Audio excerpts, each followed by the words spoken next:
welcome everybody to the Xbox International Airlines.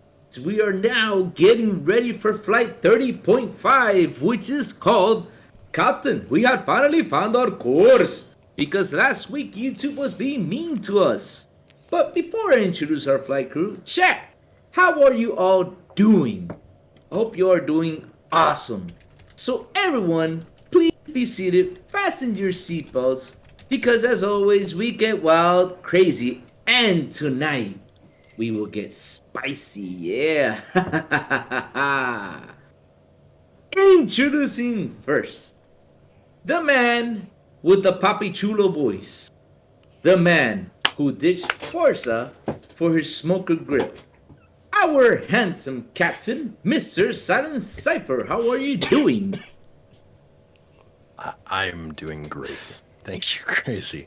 It's great to be here. It seems like everything's running a little bit smoother today, so that's, it's progress.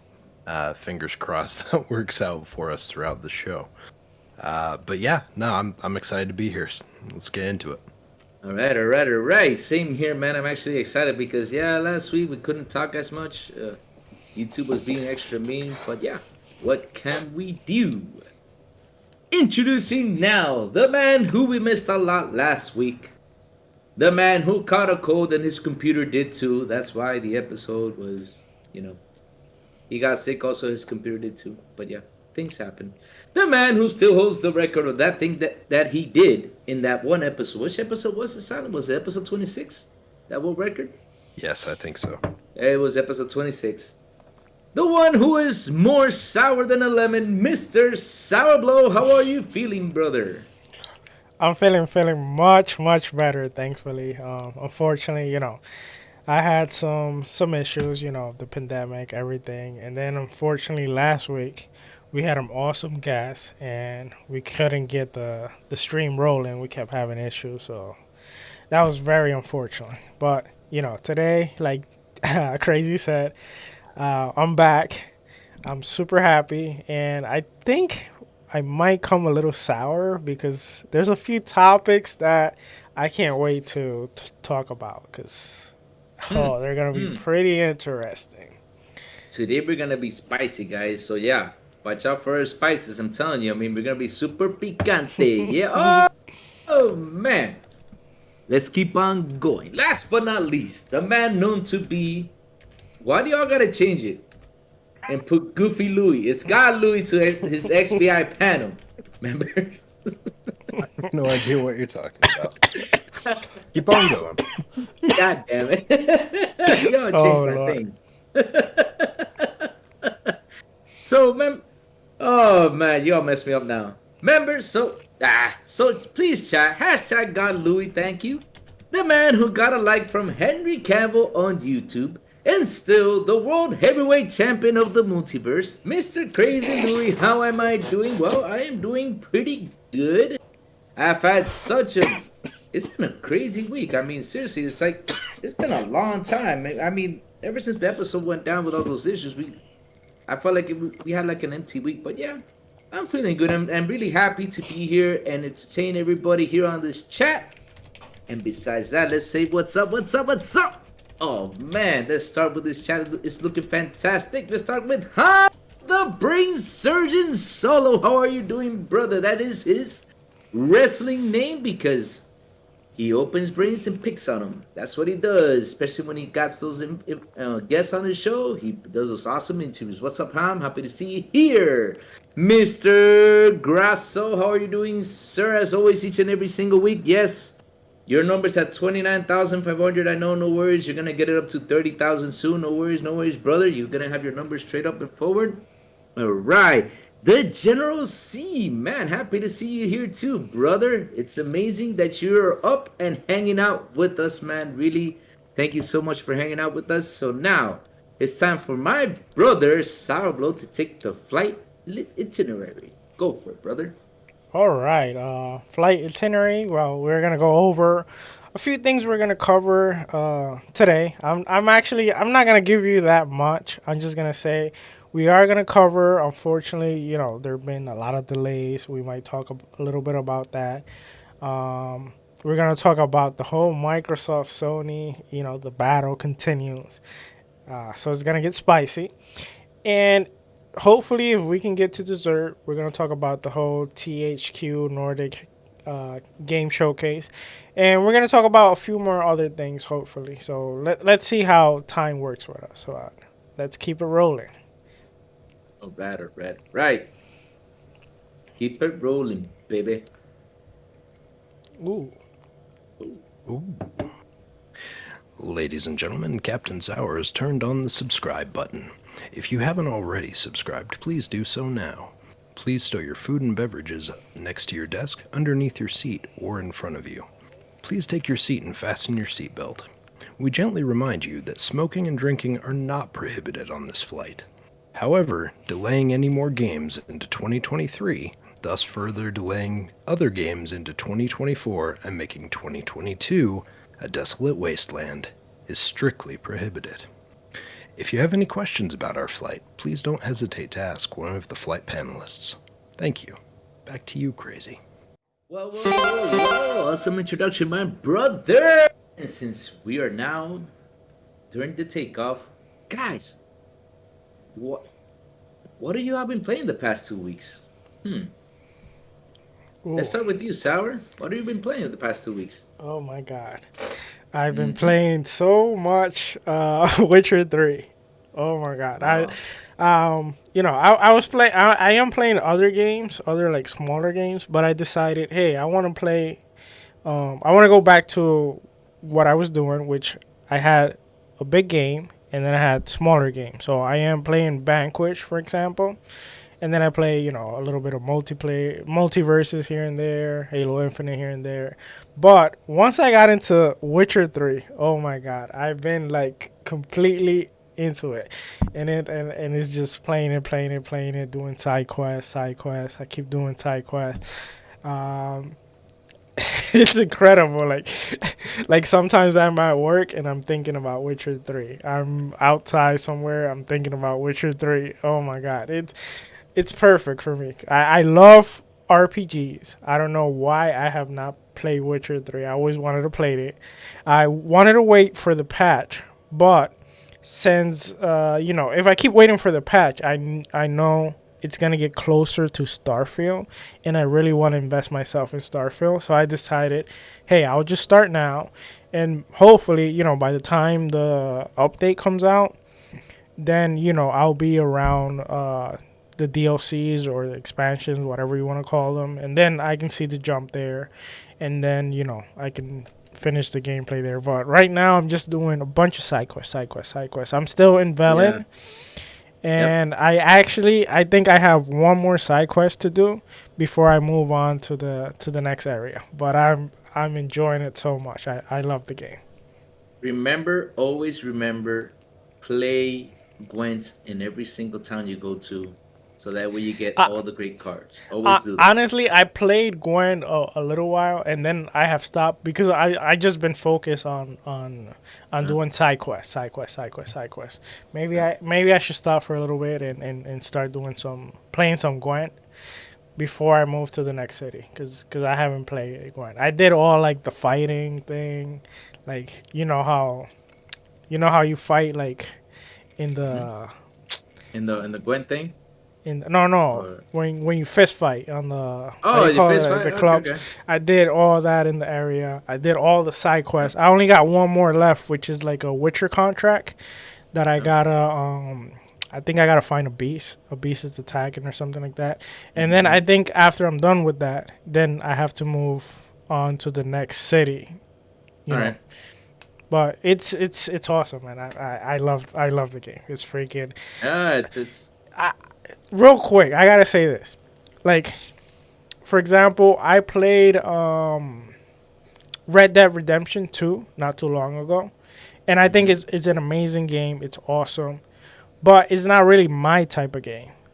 But I gotta admit that it's one of the best probably game that I ever played. But with the amount of gameplay with the amount of time I have already invested in Witcher, for me it's a better game for me because it's more of my type of game, an RPG. The fun thing is got it. The thing about Witcher's got everything you want, especially you got sword playing and all that stuff, and that's pretty awesome for a game to have all that stuff. And not only that, you got monsters, you got magic, you got a bunch of things to do.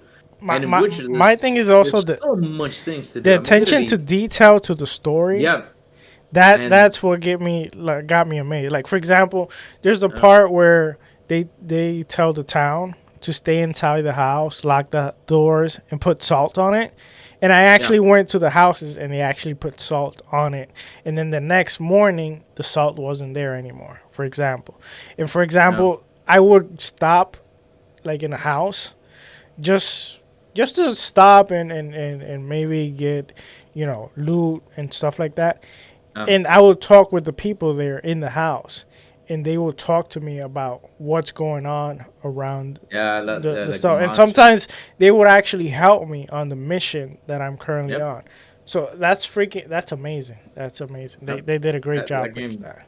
that game is You pretty know, cool. there's a few things that could improve for the next one, but you know, Yeah. it's definitely amazing. How about you, Silent? Though, what have you been playing? Because if we let Sour, he's gonna take the Oh whole yes, show. oh yes. Yep, I could talk he Witcher take. all day. Yep, he can. Uh, We just does. yes. So you know what? He's fallen very much in love with The Witcher. Yep. Something that I've actually, I've rekindled that love for over the last couple weeks has been BioShock. Oh The remaster that they brought out for that game a few years back now. That thing, that thing is so good. Like, yeah, you could argue the visuals could use a little bit of a boost. I would have loved to see a Series S, Series X version of that game. I think it moves faster now. I think it's got FPS boost potentially, but as far as like the resolution, I don't think anything changed. But it does have HDR now, and it looks and just plays so well. Like that game has been a pleasure to go back to. It's just the story, all of the interactions with the characters, like everything was just down to a T, like so yeah, granular and so awesome. And it frustrates me to an extent, right? Like hear me out. It frustrates me because what was it? It was Ken Levine, right? That was the head at that time with the studios. He dropped off the face of the earth basically. Like he's making other stuff supposedly, but dude, I want another BioShock game. And it bums me out that he's not involved because maybe he wasn't, the main integral force in making Mm, those games, but I tell you, like, you haven't seen anything like those games ever since. yep. And it Bioshock's makes me amazing, man. sad. I love all three of them actually. Yeah, you know what? I'll catch flack for it, but I never ended up going through number three. Well, Um, I think it's not number three. I think it's well, it's No what or is worries. is it the or name is of it? it? Because it's It's Bioshock Infinite. Bioshock Infinite. Yeah. Yes, there we I go. think that's number two. Bioshock. No. There's The Bioshock No, One. there's There's there's two, and then Bioshock there's 1, 2, Infinite. and then Infinite. Yeah, But I I don't think know if Infinite would, if you count it as a third, I guess technically it's like a prequel or something. or is it a spin-off, or what do you want to call it? But the you point know. is, I think all three of them were great. Oh, I'll be 100%. I'll Yeah. be honest with From you. I only played one for a little bit, Infinite for a while, and I just never got hooked up to it. You dude, suck. You suck. you So yeah, gotta you okay? Well, you yeah. have homework now because you need to go back and you need to play the original through. Yeah. Um, I'm not gonna Yes. spoil anything for anyone whatsoever, Uh, but there are stories that follow through that are worth finishing. Yeah. because So yep. 100% go back and play that one. But Right. yeah, I mean that's realistically that's all I've been playing. I told you last week I played a little bit of Real Life Simulator. I launched up Command and Conquer Remastered on my computer for a second just to see what 5,000 frames per second looks like on Yeah. on Command and Conquer on a beefy rig. And yeah, Did you? that's all I Are you got. having fun? Are you having fun? Because I love Command and Conquer. That's something Dude, I would play all day.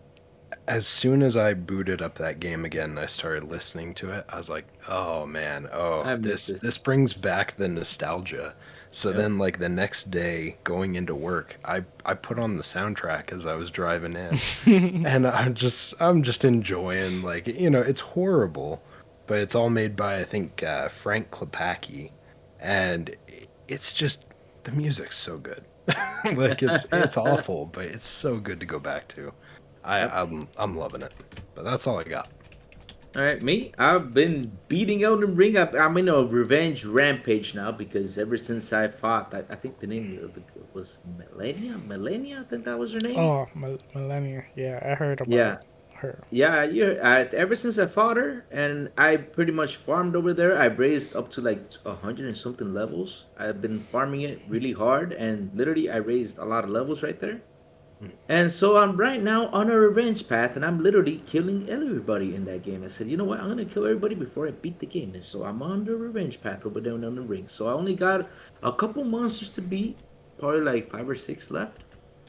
And then, yeah, 5 or 6 left. That's including the main bosses. So I'll be pretty much done with it. And I can't wait to finish it now because I'm really enthusiastic is the word with it. And yeah, I can't wait to finish it. I gotta get Elden Ring done. Yep, I gotta beat it. I got to beat it. But yeah, guys, I think it's time for the climb for the in-flight appetizers. The in-flight appetizers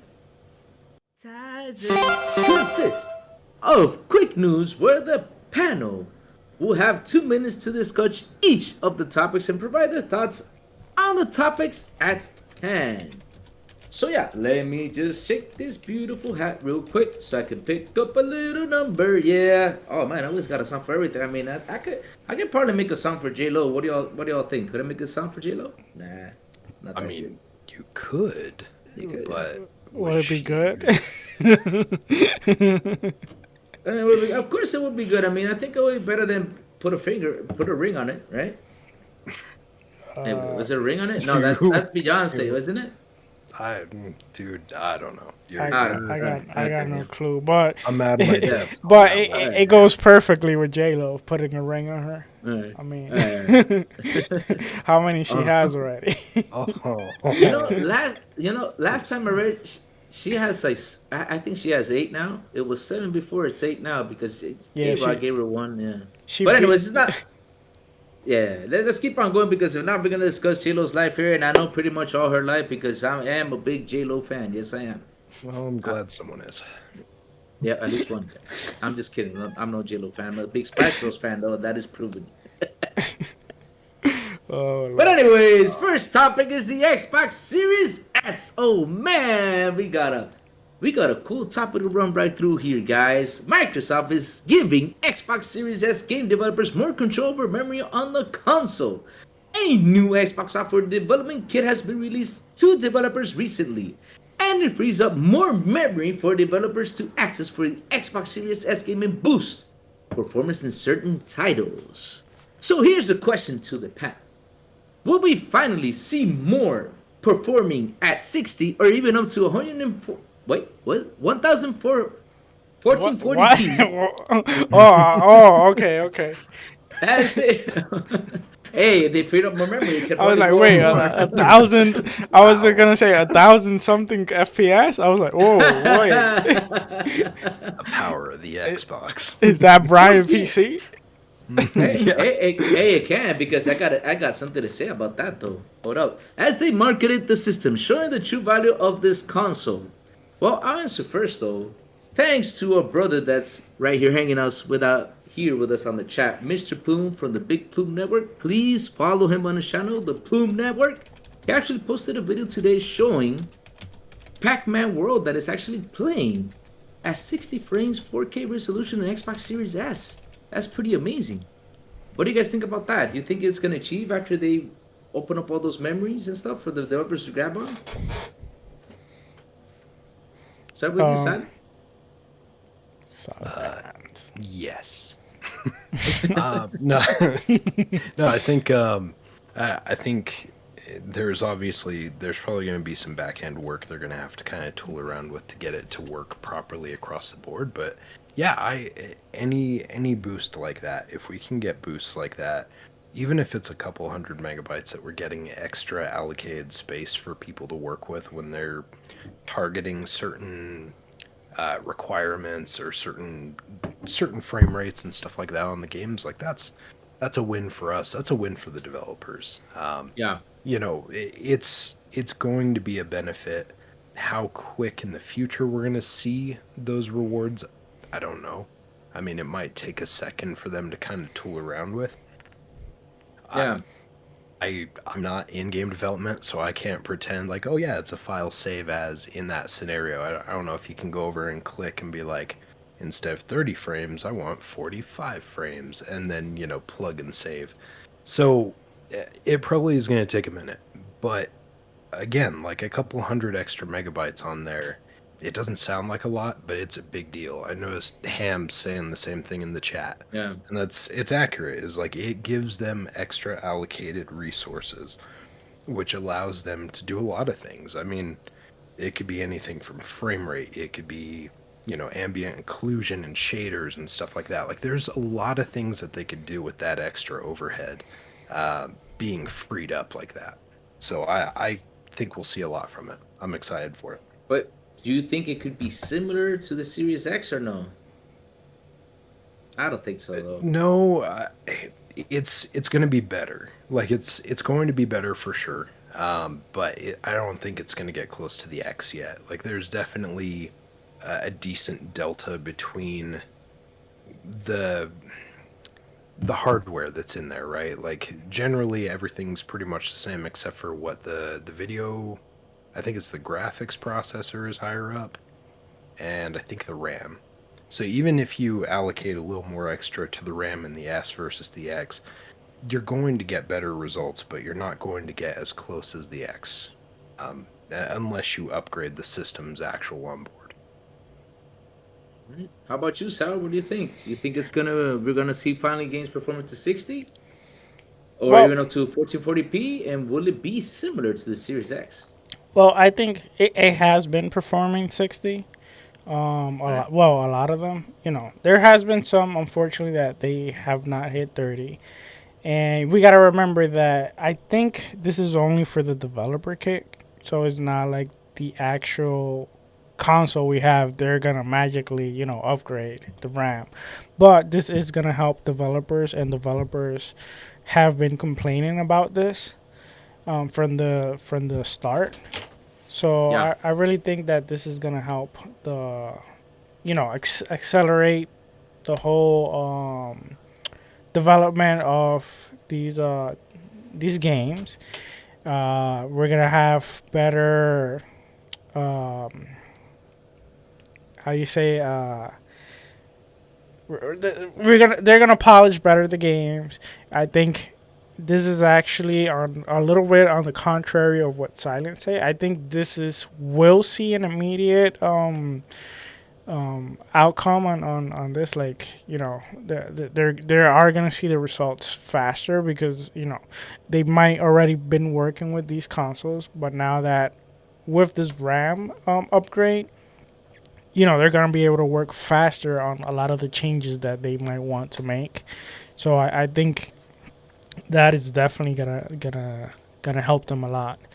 So I'm curious to see how much more can they push the Xbox Series S, because up to right now, I gotta say, to me, I think it's the console that has surprised everyone, even more than the X, because sure, the X is the most powerful console, but at the same time, it had its moment where it was even being overperformed by the PS5, and there was a lot of complaints about that. But of course, the tools were like early in development and all that. Yeah. And now it's the other way around, where the X is outperforming the PS5. But even so, the fact that the Series S is doing what it's doing, and at the price, it's definitely the best value in the market right now. Totally agree with you there, buddy. Totally agree with you right there, man. Because of the way it works and the way it's handling things for the price, it's pretty awesome. And I just hope that one day they probably drop it down to 250. So let's see when that will happen. Yeah, like right now, like if you think about it, for a lot of people, it might be better to get 2 Series S than to get one Series X. Because, like, you got 2 consoles and pretty much you can run anything. It's just that you're not going to run it at 4K. So if you don't care about 4K...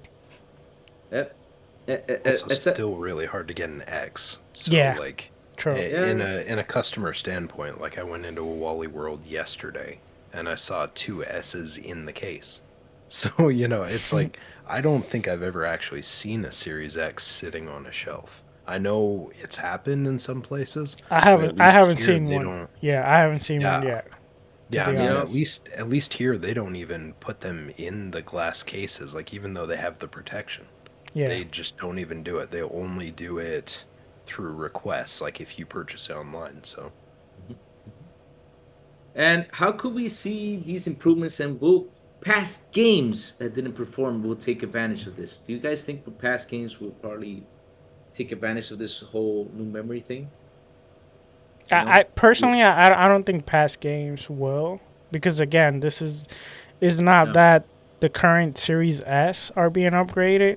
It's just the development kit. So I think this is more to help developer, you know, make their life easier as they optimize the games and as they, you know, make these, you know, build these new, more ambitious game. Of course, if they go back to a game and do FPS boosts or whatever they want to do to it, of course it's gonna help them. But you know, it's not like magically the old games are gonna get better, because this upgrade is not for us, it's more for the developers. Yep. I would agree to an extent with Sour on that one, but again, I guess the thing that I would raise with that as a question is, okay, so you're providing those extra resources to developers. Why are you providing those resources to developers? So you can make the games work better on the systems. It's, yes, they're only making it available for devs at the moment, but eventually they're going to put in a firmware upgrade or whatever for us, so that way they can actually deliver those things and it utilizes it on the end user basis as well. Because if you give them but they will have to go back and retouch this game. What do you mean? Like, okay, let's say for example, let's say what game? I don't know, Gears 2, for example. Okay, let's say Gears 2 does not get any more upgrades. Okay, if the developer doesn't go back and do anything to it, then we're not getting any upgrade. No, because of this. Right. Sorry. So maybe I was confusing it, but what I was saying is, like, if the devs have access to those upgrades and that extra memory and stuff, like, that allows them to make the games better for us, like, as they release them, or if they did go back to touch again, like you're saying. The other thing, oh god, I was going to say something else and now I'm losing it. What was your question, Crazy? Sorry. How soon could we see improvements, and will past games that didn't perform will take advantage of this? And you guys pretty much answered the last question. That is, what upcoming games from Xbox Studios or third-party games can benefit the Series S? The only other thing I wanted to touch on with that was, you know, we've got a really big acquisition that's about to finish up. Yep. And something tells me we're going to probably see a good grip of companies. Granted, I guess it depends on who all's still in the different dev studios and who's still complete and actually working on some of that. But maybe we'll see some of those games get touched on extra. Now, granted, a lot of that stuff is actually on Microsoft's side now, right? With a lot of those upgrades where they do the FPS boost and stuff like that. That's strictly on the Microsoft side. That's not dev studios having to ramp back up to make that happen. But maybe, I don't know, maybe we'll see some more stuff come from it. Maybe we'll see some cool remasters. I feel like this is very much a generation we're going to see a lot of remasters, so maybe we'll see some more remasters ramp up and we'll see some extra upgrades come to some of the old games from ActiBliz. All right, that's pretty cool. All right, let's start shaking our hattie again. Let's start Well, shaking well, our head. Crazy shakes his hat. You think we're gonna Yeah. be charged extra for this? Oh, you 70 being bucks. I precise. think, What? I think if you're not a logical, common sense consumer and you don't look for the best deal, you are likely to get charged more for your purchase. That is how I will say it. But before we Okay. go on to our next topic, guys, please hit that like button and please retweet and share and tell everybody we are live. Thank you so much, guys.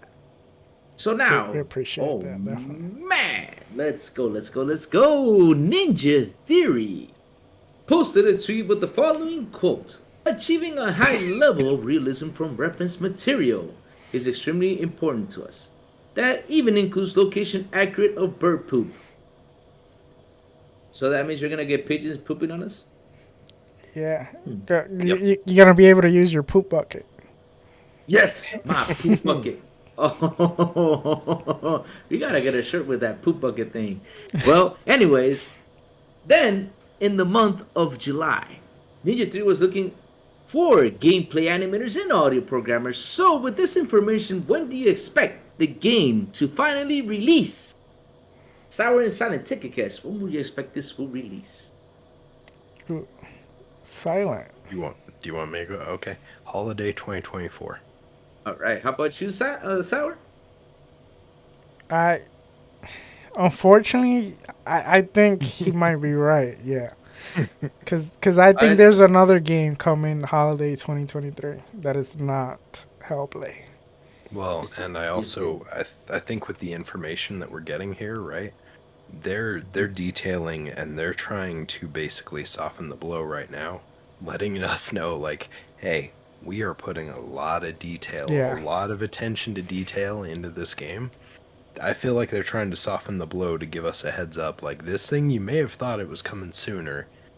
It's not. Can I try to sneak in a question? I don't know if you have Go this for it. Go for question it. crazy. I know this is your segment, but let me Go sneak for this it. Go in for it. because today Sneak it in. I saw a nice poll. No, it wasn't a poll. It was actually a tweet. I don't remember from who it was, Oh, but wait. You mean post, not a poll, a because a post, a poll's a post. Yeah, stick. yeah. Okay, I was like, a poll? No, What? there's also polls. There's also polls, but What? this is a post. This is a post, okay? And it was a Oh, post about okay. um, Nordic, Nordic games, which we Mhm. have God of War, Alright, and we also have in this case Hellblade. And it was alright. kind of saying like, which game do you think is going to revolutionize, like, is it God of War 2 or Ooh. Hellblade 2? Which personally, I think that Hellblade 2 is going to take a much higher jump because the fact that, it was a double A game. Now it has a triple A budget and they're really taking their time. They're going next gen. They're using Unreal Engine 5 and they're really taking their time so much that they're scanning real life, objects and they're taking so much attention to detail. Where is God of War, which I think is going to be a great game. No taking shots or anything, but it feels more like a DLC because not because it is a DLC, but Oh, because man. it's because more like they're building on the previous game, and it doesn't feel like they're building from the ground up. It feels more like they already have some assets, which if I would do the same. If I already have access to a great game, why not That too. reuse it and spend more time on the story and everything else. So I think it's not gonna be that much of a jump on gameplay, on the graphics, etc. But I still think it's gonna be a great game. However, Hellblade is you're gonna see a much higher jump. The question to me is gonna be are are these jumps and the game mechanic change, are they gonna be enough to live up to the hype? So that's what I personally think. How about you, Crazy? Oh, man, I'm gonna tell you something, though. I'll be honest with you. If I got a game where a bird is gonna poop on me, hell yeah, that for me is a better game. Seriously, you run around and a damn pigeon poops on you, man, and it's accurate. That's it. That's it for me. I mean, that did it for you right there. Yeah, right there, man. You can't do anything else for that. Literally, you walk around and a damn bird, pigeon, poops on you, man. That's totally realistic. I mean, it happens to me a lot of the time over there at work. Sometimes I walk around and a damn pigeon poops on my head. So, hell yeah, I'm down for that. I'll customize that. Yep, yep. So yeah, and if it's actually true what they're saying, and it's gonna be like how they are saying it and how realistic it's gonna be, let's cross fingers and let's hope it does. That's gonna be really interesting to see, and it's gonna revolutionize a couple things that have been a bit laid back. Stuff like that, like like how they mentioned. Oh yeah, basically, if you walk around, a bird poops is gonna land in your head. I mean, seriously, it's stuff that happens to anybody day by day. No joke. So, if they're gonna make it like that, I hope it revolutionizes and changes a lot of things on what is it? Not third party games. Third person, right? Third person view, is it? Oh, yes. Third person, yes. Yeah, I changed a couple things. Third person, because I mean, when you play Red Dead Redemption, you saw a bunch of amazing things in that game. Like, for example, when the light hits your hand, you see like the foreskin in your hand right here. You see it. Is Yeah, it foreskin? No. Okay. It's, There's so many other things crazy. Come on, like that's the best you can come up with. Did I say it wrong? yes. Well, we're gonna keep going. We're gonna keep going past that. Okay, sorry. I agree with Sour though. To correct the ship, correct the plane a little bit, as it were. I agree with Sour in the fact that, like, from everything that we've seen so far, which has been very minimal from God of War so far, it feels like it's very much going to be kind of a reskin of what, 2018? Is that when the other one came 2018, out? Yeah. Which I'm sure it's going to be a great game. I'm sure it'll make a lot of people super happy. It'll put rumblies and tummies, and everyone will be super giddy. But from everything we've heard so far, it kind of seems like they are reusing assets. With Hellblade 2, it feels like almost everything that they're doing is very much ground up versus like the first Hellblade. Yes. It doesn't seem like they're using any assets from that, because most of the mocap, all that stuff, the character designs, all that stuff has to be redone anyways. Yeah. Because like you said, it's going from a AA up to a AAA budget. So everything's being overhauled. Yeah, we can say they're reusing the actor. Yes, exactly. Melissa Juergens is going to be back, so that's a good thing. Yeah. But besides that, it feels like almost everything's being redone. So yeah, I definitely think Hellblade 2 is going to be the looker.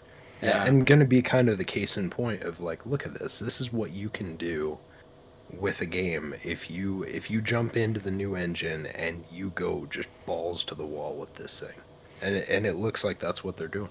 So I also feel like since that was the game that they showcased the console with, they want to make sure that when it comes out, it definitely delivers. Yeah. Yep. Totally agree with that. Yep, and pretty much you answered all my questions. Oh well. All right. Let's move on. Let's shake the hat real quick, guys. All right. Let's shake the hat. Let's see what comes out. My magical, beautiful blue hat. Are you gonna pull out a rabbit? You're giving me too much ideas today. Don't give me ideas, because I'm gonna buy a rabbit and pull it out one day. Oh, please don't. Please don't. Lord. You know what? Although, to be fair, if you don't randomly pull something strange out of the hat sometime, now I'm gonna be disappointed. So. Oh, okay. All right. Oh, right. So this is going to be a fun one. Microsoft is testing a family plan for Xbox Game Pass. After months of rumors, Microsoft is starting to test an Xbox Game Pass Ultimate Family Plan in the wild. Xbox insiders in Colombia and Ireland can try out the new offering, which allows them to add up 4 other people to their plan, as long as they're in the same country. Those folks will get access to all the benefits of Game Pass Ultimate, including a library of hundreds of titles for console, PC, and cloud gaming. So here's a question for Silent. What do you think about this new family plan? Is this the one you've been waiting for as a parent? Secondly, do you have any concerns? So we actually touched on this a little bit during PTK Blam's show on Huh. Saturday. Pong kind of jumped into it a little bit as well, but I think, for this, because from what I understand, it's basically 5 points of access, which for me, like, that's awesome. If you're talking a $10 increase, but I'm getting 5 points of access for that instead of just two, that's that's super stupid simple math to me personally, right? Like, my daughter, my wife, they're not going to use it, but my son will use the crap out of it. He always wants to play the games on my system, and I have a friend that I share with that we do library share. And so it's one of those things where it's like, if he can access the games I purchase and I don't have to lose out on all the other ones that my friend and I have gone in on, I think that's great. The thing that's interesting to note about this too, right, is that they all have to be in the same country as you. So Yeah. that's the only real restriction they have as far as like geolocation side of things go. Which is interesting. I think that's pretty rad. Like, that's very generous. And I mean, let's be realistic. Microsoft knows that people fudge a little bit of who their family is that's using the library with them.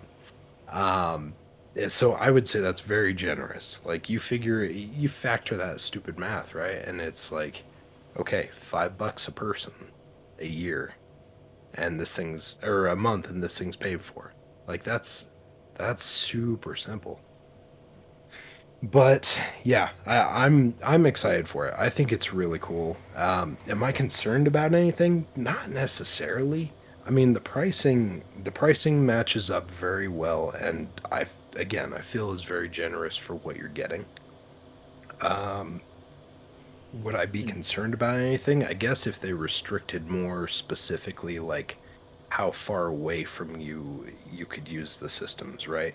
Like, it'd be a Yeah. bummer if my nephew, in Virginia or wherever, right? Like, if he wanted to jump in, he wanted to be able to play those games, and I wanted to give him access if I couldn't.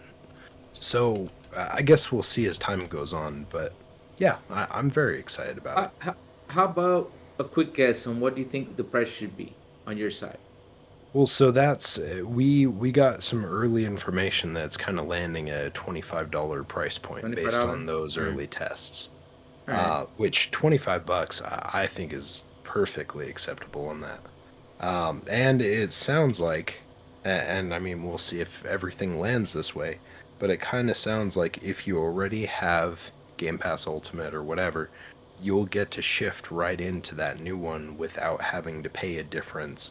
It's not like when you shift from Game Pass Gold or Xbox Live Gold to Game Pass, where it actually cuts down your months to match up to the value of Game Pass. It sounds like they'll do the same thing like what they did with the first time users way back when Game Pass first came out, where they said, if you sign up for this, we'll let you go right into it, no extra cost, and you get to carry your subscription term up to 36 months with you. So Yeah. I think that's great. I Oh mean, wow. I like the whole idea on how it's only gonna be in the country. Like, I'll give you an example. What happened to me the other day, and I even posted on Twitter. I went at like in a little angry rant. I mean, I uploaded Netflix, right? And it says here, we're updating Netflix account soon. Starting August 22, each Netflix account will allow you to watch from one home. If you'd like to use Netflix from additional homes, we will ask you to pay an extra $3 each month each. To see what account your account is being used, visit Netflix.com homes. I'm like, okay, when I saw that, I was like, seriously gonna charge me $3? I mean, I'd rather have a family plan and pay for it instead of them charging me $3 for, like, for example, if I want to use it on a cell phone, if I want to use it on this, just give me a family plan. Give me, okay, five people in this country can use that. I mean, I'll be happy to pay for it, and I hope other companies take charge of this and use of this and an average price on the service, like Microsoft is doing, which is pretty cool. So yeah, let's see what the price is. We have to wait. And now I will ask Sour a question. Currently, Yes. it only allows for other users to be added. Could you see another tier that could allow up to 6 users? What else could they add to this plan and make it an even greater value? I mean, I think it doesn't get better than that. I mean, 25 Yeah. bucks for 5 users. I mean, asking for more, it almost doesn't even feel right. It feels like it already feels like it's too good of a deal. So Mm-hmm. I personally, all I want is, you know, keep it that way. If it's 25 bucks, I think it's perfect. What Yeah. I would like is that they let individually, you keep your own rewards, etc., and everyone has access to these rewards Whoa.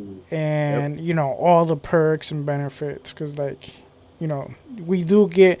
I feel like Xbox don't promote this enough, but we do get perks which we can use.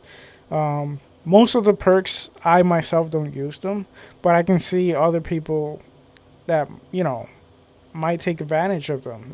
So once in a while, there's perks that I see, and I'd be like, oh, I really want this perk, and I take advantage of that perk. And there's many other perks that comes here and there, like you have a month of Disney, or 2 months, 3 months, etc. You have a skin here and there. You have there's so many other like little perks, and then of course you have the Microsoft reward, which I'm saving up because I want to get possibly a headphone or an Elite uh 3 controller. Oh, sorry, Elite 2 controller. I'm talking a little bit too much. Um, Nah. but you get the drill. Like there's many things that you can take advantage with this family plan, especially if I see Plume with the hashtag Like insider. inside it. Yep. Oh.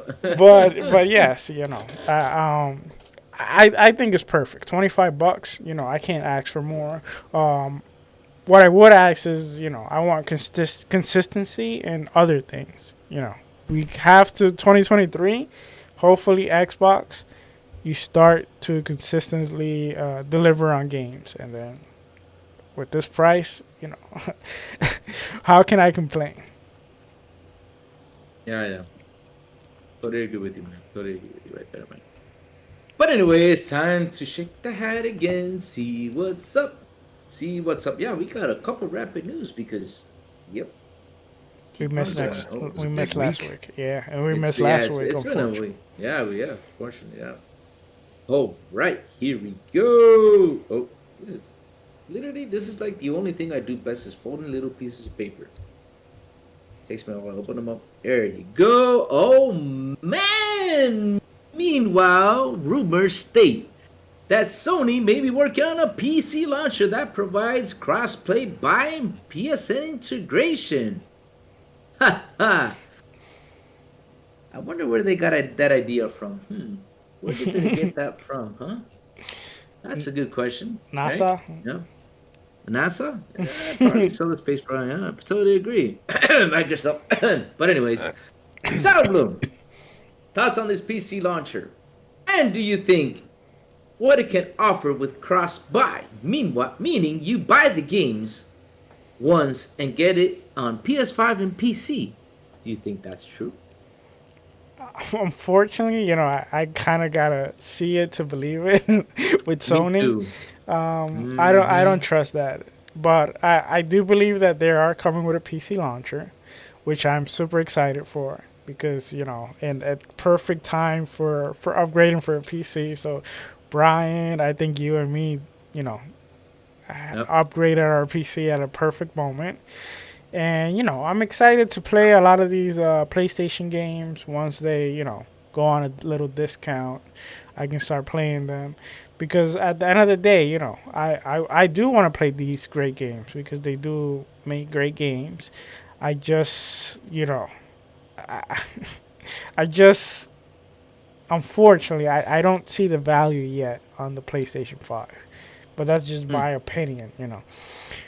Alright, alright, alright. How about you, Brian? Do you think this launcher will have its own PSN store independent of Steam and Epic Game Store? Second, is this Tony trying to take away the 30% from Gabe Newell? Oh, Gabe Newell. Is it Uh, Newell? Yes, Gabe it's Newell. no. Yeah. Um, Oh I Lord, that's 2-0 for me today. realistically, I think ultimately the power play at this point, right, is I mean, sure they could try and put out their own launcher and they could try and make it so they're bringing in more for themselves. But at this point, I kind of wonder if, okay, you create your own launcher, sure, that's fine. Now you've got your PlayStation launcher. But the problem is like you have to look at Steam's footprint. Like I Yep. may not be a big PC player, but you have a lot of active concurrent users on Steam. Yep. So the idea to create a launcher at this point, I feel like they're a little late to the show as far as launchers go, right? Like a few years ago was when everyone was creating their launchers. If you're creating one now, you're kind of behind. But also, if you're going against Steam, uh, Steam or Epic, honestly, like you're not going to see the return on your investment maybe as much as you're hoping. Like I personally, and obviously I'm not a Sony exec, so I can't say one way or another, but I think I would rather take that 30% on the chin and just go through Steam because of the amount of people, the amount of user base that has access to your game then, versus making your own launcher, which of course people are going to have reservations about anyways, because the last thing someone wants is another launcher on their computer. But then also to only have your specific titles in there. Like I kind of thought the same thing about Ubisoft when they decided to do theirs. Is like it feels like it's kind of a tone deaf decision. Like Steam kind of seems like the best way to go if you're going to do this. If you want to see your PC market flourish and you want to see more money, Steam kind of seems like your best option right now.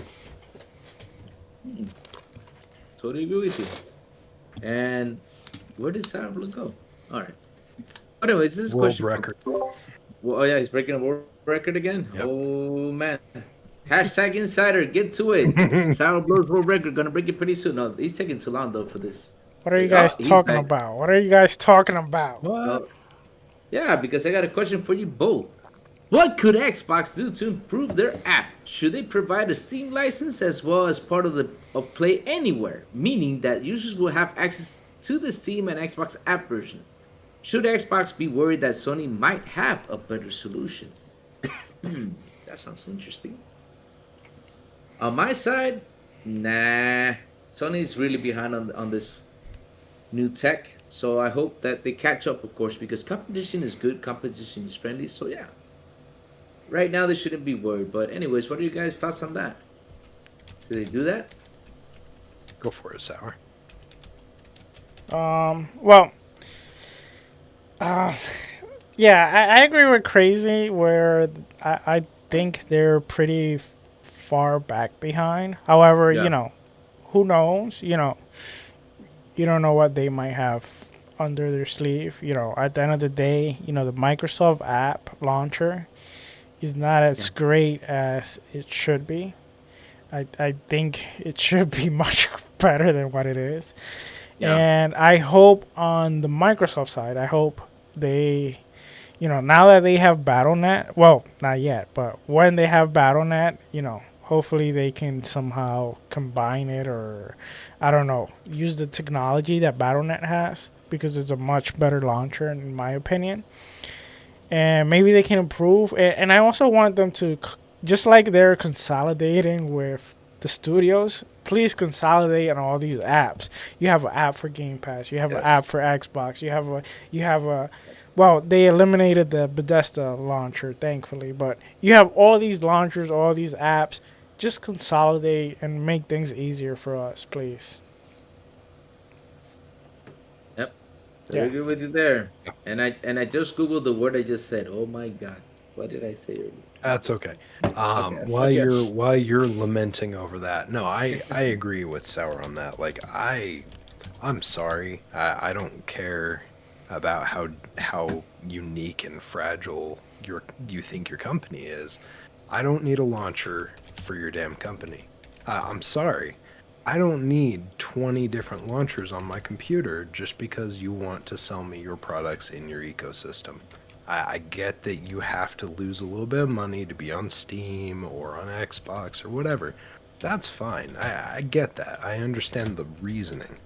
But I'm not going to download all your extra launchers. It already takes enough, like, pulling teeth basically to get me sit down and play on a computer. The last thing that I need is to have another thing that I have to jump through just to get your game to work on my system. If I have to go through a PlayStation launcher, I will not be buying your games right now because I just don't want to deal with the extra hassle. I'm sorry. Time is money, and I don't have a lot of time in my adult life. So if you're going to make me create new launcher, have a bunch of spam emails I don't care about, you can kick bricks. Sorry. All right, no problem, no problem. All right, let's grab the next one. Let's go, let's go, let's go. All right, here we go. Opening up this piece of paper. This is gonna be a good one. Death Stranding is coming to Game Pass. What? In a recent tweet, Game Pass PC changed its Twitter picture to what it looks like Sam Porter bridges and also looks like part of the world of Death Stranding. That this could be a possibility since 505 Games published the PC version and not Sony. So, question for Sour. You ready to jump into the world of Death Stranding and become an Amazon delivery guy or a Federal Express man? Unfortunately, no. I'm sorry, but my back catalog it's way too long, and I don't think I have time for Death Stranding. Death Stranding doesn't catch my attention, you know. Really? No, and I got Witcher, and then I got all these games coming. We got Plague Tales 2, we got Stalker 2, we got Starfield, and then we got my back catalog. I got so many games I really want to play. Like I got the whole Metro series. There's so many games like right now that I have, and I right now my mentality is I need to stop just buying games and just having them there, sit there. I And get then, that. and then, for example, look at right now. Immortal Phoenix just came out of Game Pass. You know how long I have with Immortal Phoenix on my back catalog, and I haven't played it. And now it's like I spent the money on it, and now it's right Oh there in man. Game Pass. And So and you and, know, and you, oh, cool. oh, I was gonna say, you know, we we gotta even though you might have the money to spend on these games, but we gotta admit that unfortunately, times are not good, and we don't know how bad they're gonna continue to go. So we gotta Yep. be more conscious with our money, Yep. and better spend our money. And if we know we're not gonna play the game at the moment, maybe we should just wait on it and But better better manage our money because we can administrate our money on a better way. Even if we don't spend it on ourselves, like there's other people's in need that we can actually help them. So I'm trying to change my mentality a little bit with all this because mm, I'm hoping that things don't keep going the way they're going, but yeah, sadly things are not looking good right now. yeah, but it's good. Then it's a good thing that this game will jump on Game Pass, and like you said, you have a back catalog going on. But I'll tell you this though, I did play the game, I did beat the game, and I'm gonna tell you something. You got the guy for Walking But Dead. I but forgot what. isn't it a No, long no game? Ramirez. Crazy. Sorry to interrupt you. Well, it's a pretty long game, but the thing is, Yeah, that's the once you thing. sit once you sit down and you play it, it's like The Witcher 3. You get sucked into it. You don't get tired. Because I mean, literally, you want to find ways to deliver packages. You want to find ways to stick a stair and climb it, or grab a rope and hover down. The director's cut made it a lot more easier. When I saw that now he has like a hover suit, he can hover through mountains and land. I was like, what? That totally basically took the whole purpose of the game. But the game is just not about delivering. The game is about you trying to connect again the United States and go fight a group of terrorists. That one of the this guy, what's his name, Miles, this actor, Mouse he's really Dampere. no, it's not Miles Dampere. No, I think his name is Miles Dickerson, isn't it? Uh, Are he's you the guy are you for talking about the main character? no. The name character is Norman Reedus. There, Okay. you got Guillermo del Toro in there, which is pretty cool. Also, Oh, Conan is in the Guillermo del game. Toro's in there. Yeah, and Yeah, Guillermo del Toro is he in the is. game. Oh, He's nice. pretty much part of his. Yeah, and you got Norman Reedus, and you Oh, got you're talking about Mads Mikkelsen. Mads Mikkelsen. Yes, Yeah. that's Okay. that guy. Sorry, I was trying to When remember I the name. Yeah. yeah, when I saw him in the game, I was like, oh man, he's in this game. I mean, I love that actor from the series Hannibal, and man, he did pretty good on that game. Seriously, the whole game, it drives you into it because you're a delivery guy, but what because that's the job the guy took. But in the game, you're also the president's son, and she wants you to connect and find a daughter.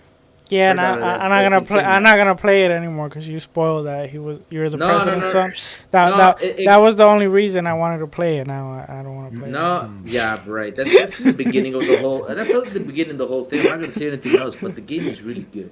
I mean, I loved it, and Kojima did a good job on it.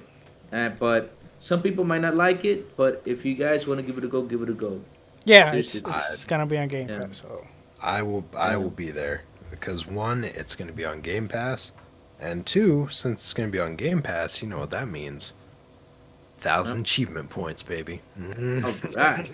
Oh, you know how to Make get Daddy happy with some that's. more achievement points. But if you want to get the 1,000 achievement points in that game, you got to pretty much get every corner of the game where you deliver packages a 5-star rating. It's insane. That's that's fine. I'll settle with like 500 achievement points. That's fine. Okay, okay, all right. But as soon as you tell me achievement points are on there, because yes, I am one of those sheep that still gets really into it. Yeah, I'll absolutely play that game, and I look forward to every achievement point All right. that I unlock. All right. Here's the second question for Sour. Is there a possibility we could see other PC Game Pass from Sony? That's a good question. that's that's a hard one, but you know what? I think it depends. Like, for example, they're getting a lot of like Marvel license, and I feel like this could be like a test. Yeah. And if this game does really good with PC Game Pass, it boosts their sell even more on PC. I think they're gonna look at this and they're gonna be like, you know what?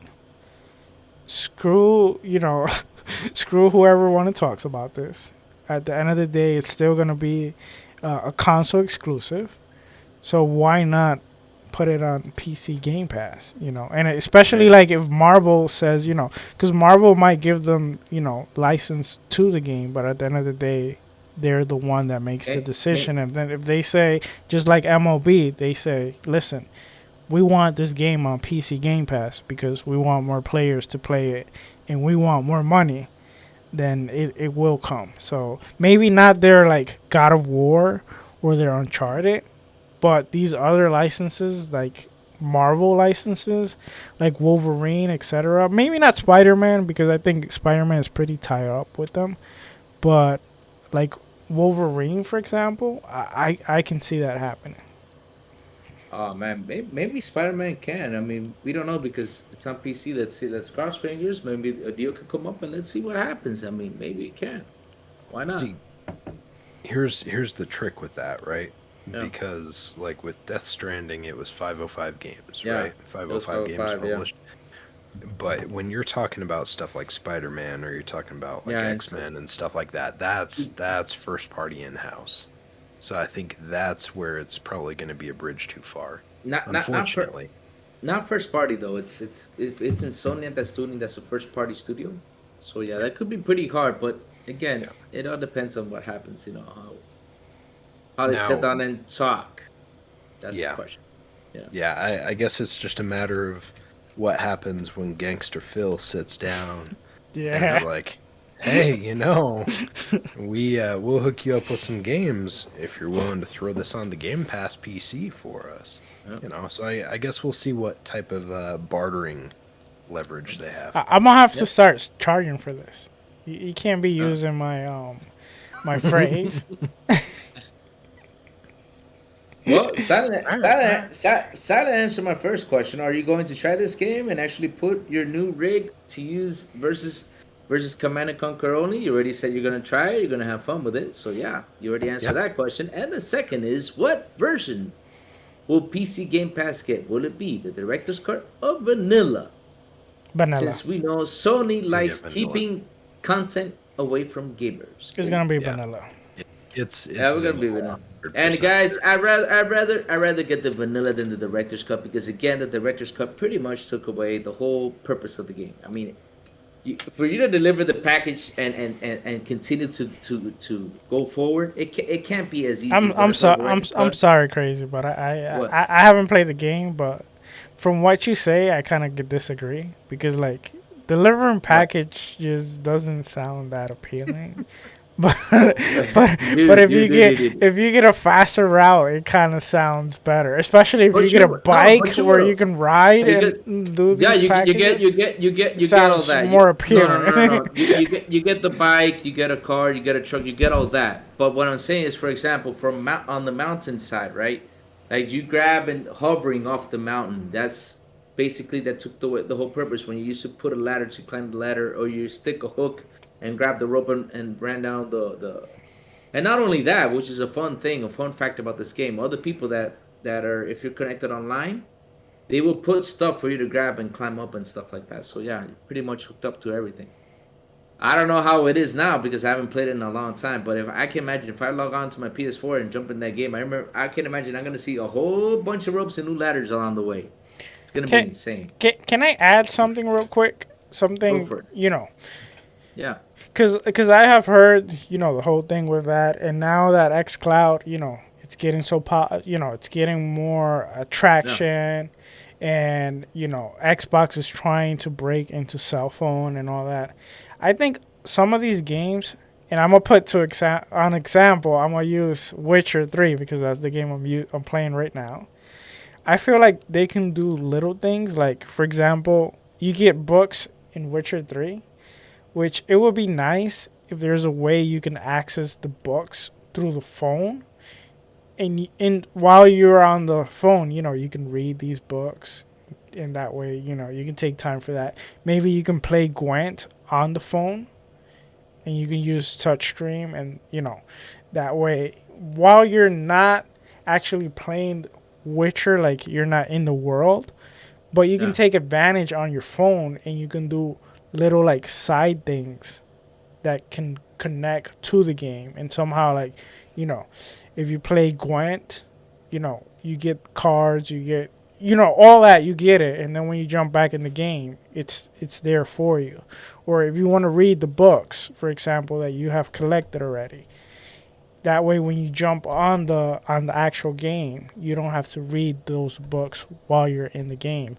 And the same you can do with many of these games, that they will have things for you to do on your phone where you're like not playing, because Yeah. I personally don't want to play The Witcher 3 on my phone, like the actual game. But if they allow you to do little things like this, I think that Yeah. would be awesome. Yeah, I totally agree with you there, man. So now let's shake the hat. Shake the hat. We got two more left. Let's see which one is going to be the last one. Let's go. Let's open this beautiful piece of paper. It takes a long time. But here we go. Delays. Every single week, delay to 2023. As soon as June came in, everyone started with delays. Here is the list of some of the late games. I could be missing some. It's so much. Seriously, I think we're going to have to get a loan from them back in 2023. And yes, it's getting a whole bunch of games. Here we go. Let's start with the list real fast, guys. We got Starfield number 1, Redfall 2, 3, The Day Before, 4, Arc Raiders, Forspoken, Marvel Midnight Suns, Deliver Us from Mars, Hogwarts Legacy, Nightingale, Suicide Squad, the Halo Co-op, which we don't have a date when this is gonna come out, Legend of Zelda BOTW2, Replaced Arc 2, Warhammer. We're only getting the PC version release date. We still don't know which console will it come when the console version will come out yet. We still don't know that. But anyways, Sour. Can we finally say that Xbox is not the only one feeling the side effects of the pandemic, and that many games still need more time in the oven?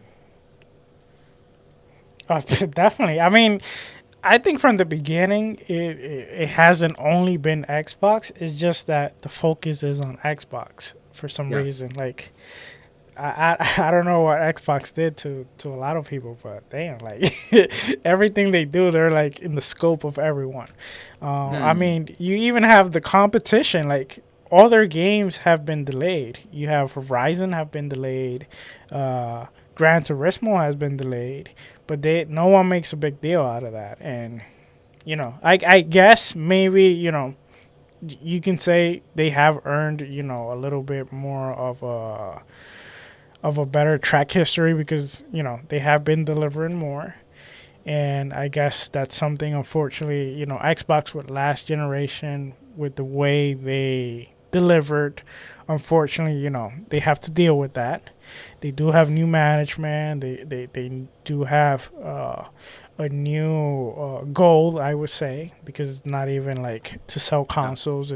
They have the whole Game Pass thing, and all their approach is completely different. And they have their misses here and there.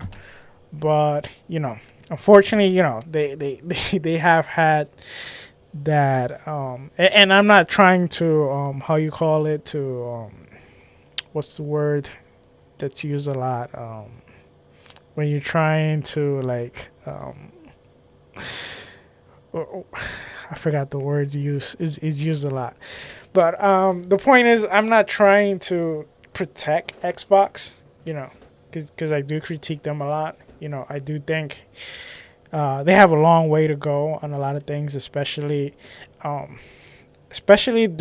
planification. They got to plan. They got to make a nice roadmap where they kind of start delivering, because unfortunately they promise us more than the moon.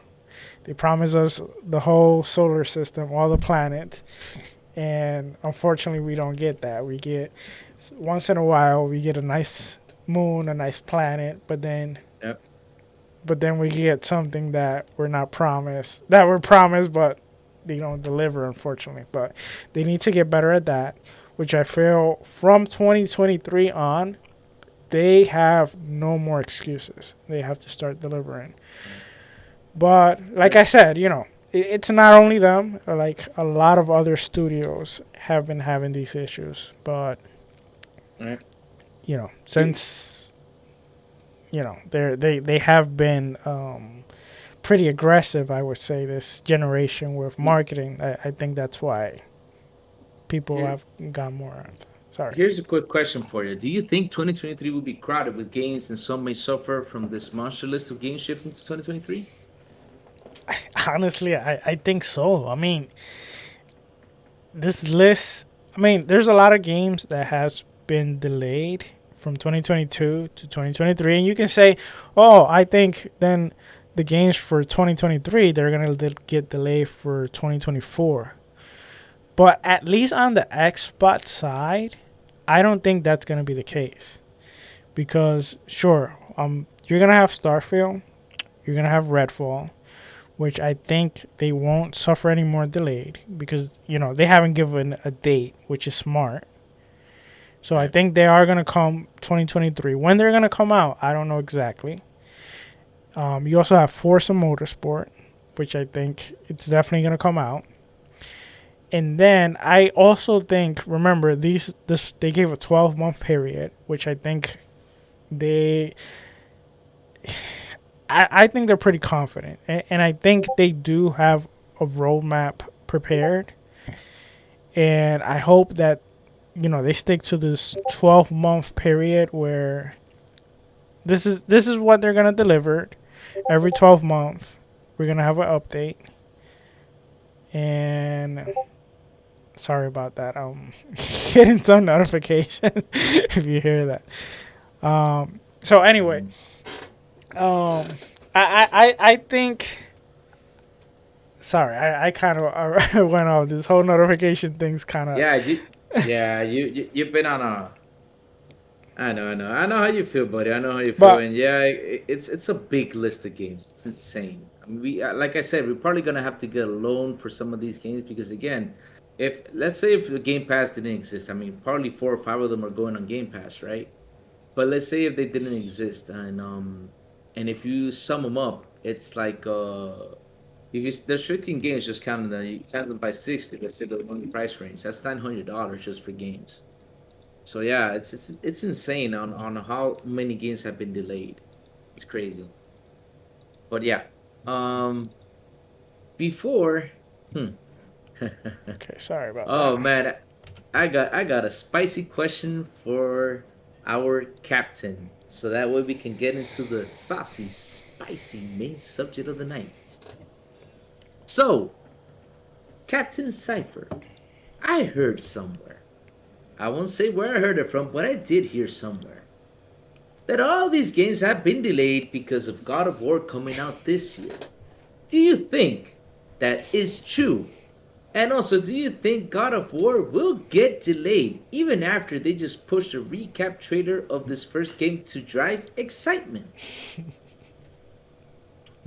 All right. Well, you know what? Before I dive into that real quick, I did want to say, Yeah. and it was mentioned in the chat by Ham Solo. Shout out to you, buddy. He had mentioned, obviously, like in question to the comments earlier, the Xbox has had a ton of delays. Like it's basically been a huge delay, right? Like ever since Phil Spencer kind of jumped in and took over the operations and stuff. We've seen. Okay, hey guys, guess what? We've got these new studios. We have all these new studios. It's great. We're gonna have games. It's gonna be good. Games, games, games. And then we see games, and then they get pushed, and then we see games again, and they get pushed. So like, I get what he's saying, and I agree. Like I don't think there's any excuse for it at this point. I think it's kind of ridiculous. I really hope that things clean up. I hope Yeah. that whatever strife is happening in the studios gets cleaned up and we can start seeing some of these games actually come out. Because we have seen a lot of things for multiple years now, and it's getting a little ridiculous. We need to start seeing actual games come out. Like, I understand wanting to put as much into those games as possible, but there comes a time where you have to buckle down. Like, I'm not saying promote doing a whole bunch of like over-hour working and doing a whole bunch of like crunch, but I am saying like maybe they're a little bit too hands-off with some of those studios at this point because it feels like we're just not seeing a return on the investment yet. But with all that said, I'm going to bounce into this other one because, speaking of delays, I think, it's really funny the idea that people think that all these games are moving out of the way of God of War. First off, I'm sorry, but Angry Dad Simulator 2, you really think that all these big games are going to bounce out of the way for that? No. I don't care. Okay. Here's what this is, right? Xbox at this point releases their games on Xbox, they release it on PC, you have it on cloud gaming. These games, if they're on an Xbox service, they're everywhere. And if it's a Ubisoft game, they're everywhere. If you have it on EA, it's everywhere. Why would any of those guys be scared of God of War that is in a walled garden first party console right now until it gets announced for PC? Be that afraid of a game like that? I'm sorry, like, one, it's a completely different genre than a lot of the games that are coming out this year anyways. So what, you're gonna say that Plague Tale's gonna get delayed because God of War is coming out? No. It's a completely different game genre. Yep. No one's going to put those two together, even in the video game awards. They're not gonna sit there right next to each other in the awards and go head to head unless they go for Game of the Year, because they're different genres. Like, there's so many games coming out, and most of the ones that have been delayed are different genres than God of War anyways. So first off, that's one of my arguments. Is just get over yourself. God of War is not. What's up? But I was gonna say, but Starfield, before God of War even had a release date, they got scared and they moved the date because Oh yeah, they got really scared. They felt a disturbance in the force. And Evil West was gonna come, in 2 months before, and they were so scared that they moved it in the month that God of War was gonna coming out. Yep. That's another game that I'm hyped for, Evil West. Even Mr. Plume from his video today. Shout out to Mr. Plume Network. Yep. His video even talked about it today, about the Evil West. Man, I'm totally agree with you. I'm actually excited to play that game, and it's going to be a pretty fun game. I cannot wait for it to come out. That's going to be a good game. So I think one of the other things that I would throw in regarding this is, okay, let's play the game of, they're afraid of it. So that's why those games aren't coming out. They're moving out of the way because big old God of War, Angry Dad Simulator 2 is coming out. Okay, that's great. Well, personally, and maybe this is just from the years of seeing stuff get delayed, the years of working in the game industry for a little bit, way back. No. If you're not seeing that much from this game, it's not coming out this year. Yep. March 2023 is a more viable time for God of War. You think God of War is going to be delayed? 100%. Is that what you're saying? Yep. You're going to get clipped. You're going to get clipped, right? My hashtag insider status. No, it's getting delayed. If it gets delayed, then okay. I'll take the L on that. That's fine. But if that thing shows up this year, I would be amazed. I'll probably have a heart attack because we've seen so little from that game at this point. Crazy. No, put that back if you don't want a timeout. Crazy. Put that back if you don't want a timeout. Yeah, you're going to get a timeout.